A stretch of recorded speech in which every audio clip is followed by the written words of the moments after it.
Thank you. Arthur Crisp, a Fellow of the Society. If we go back about 100 years, there was tremendous social turmoil throughout Europe and America, throughout the developed world,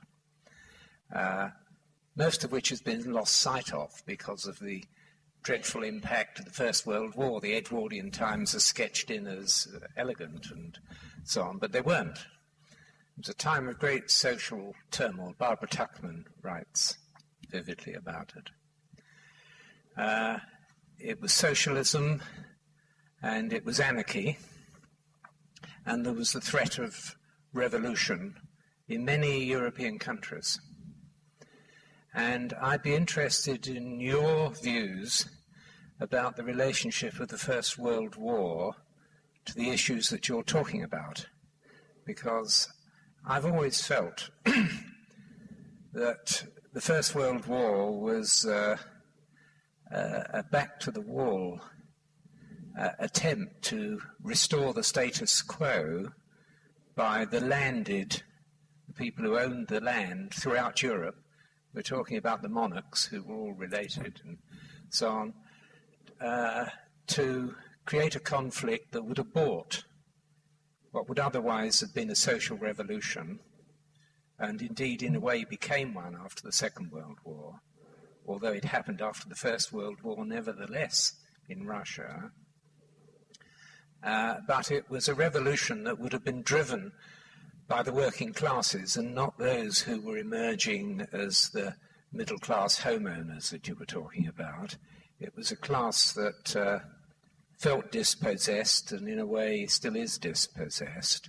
So my question really is about the extent to which you think the conflict which Ferguson goes on about, the First World War, was reflected the issues you're talking about.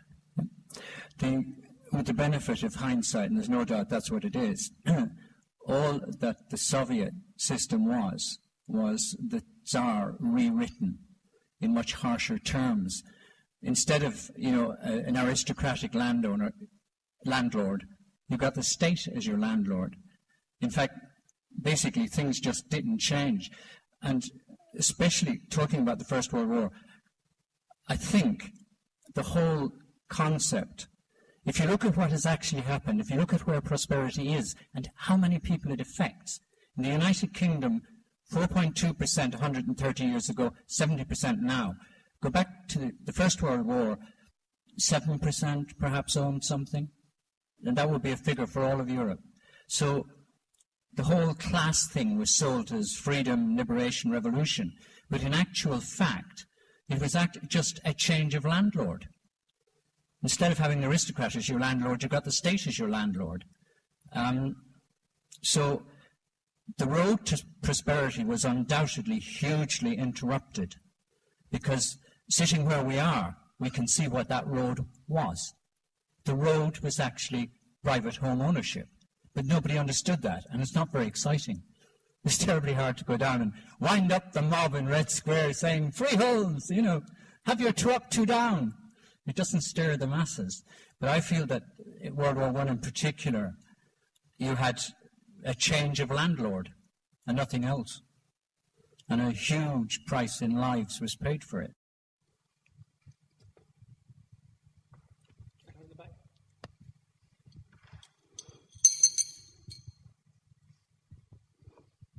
John Slater, a Fellow of the Society.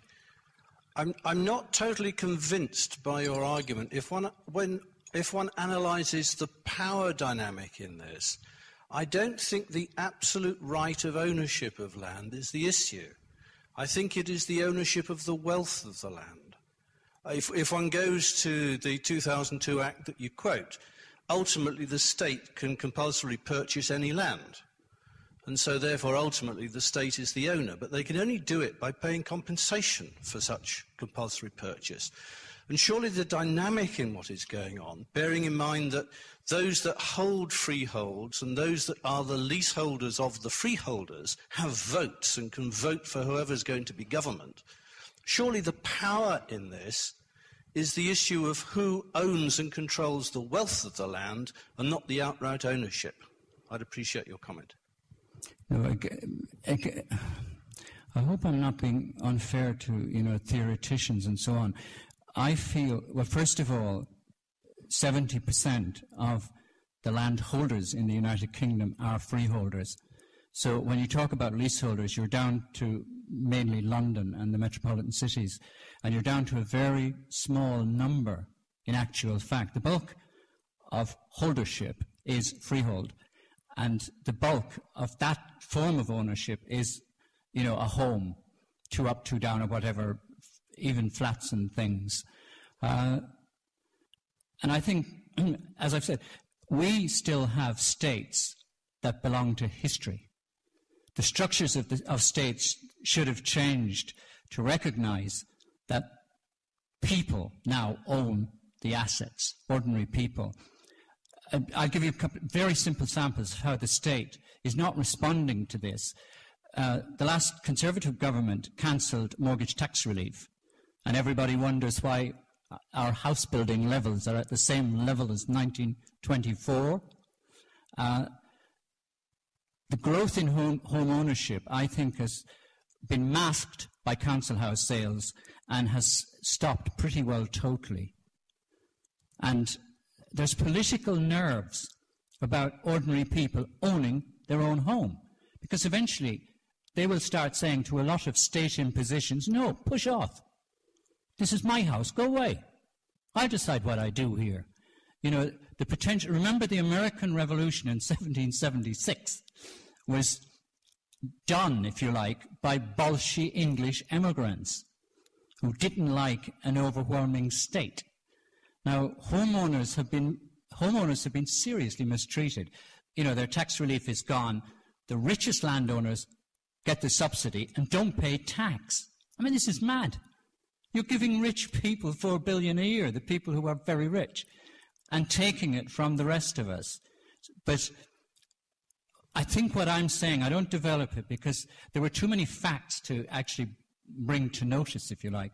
I'm trying to say, I think, that homeowners haven't woken up. They're fast asleep.